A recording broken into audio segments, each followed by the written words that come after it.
আমি আর দাওয়াত ফোনে নিব না, আমি আর দাওয়াত ফোনে নিব না, আমি আর দাওয়াত মোবাইলে কন্ট্যাক্ট করব না। আমার খুঁজে বার করতে হইলে যাদের প্রয়োজন তারা আমার মাদ্রাসা আসবে। কথা বলা ঠিক না বেঠিক? আমাকে যে আল্লাহ এত পরিচিত করেছে, ভাইরাল করেছে, ফেমাস করেছে, এটাই এলাকার জন্য নিয়ামত। কথা বলা ঠিক না বেঠিক? বাংলাদেশের মধ্যে এক নামে ছিল মাজারুল ইসলাম মাজারি। দেখবেন আমার লইয়া অনেক ইউটিউবাররা টিকটক করে, আছে না দেখি?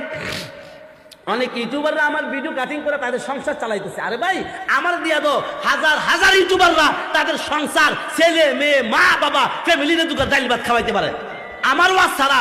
আর আল্লামা হাফিজ দেখেন, বাংলাদেশের মধ্যে আল্লামা হাফিজুর রহমান সিদ্দিকী সাহেব, আল্লাহ কোরআনের পাখি আল্লামা দেলোয়ার হোসেন সাঈদীর নাম শুনছেন না আপনারা?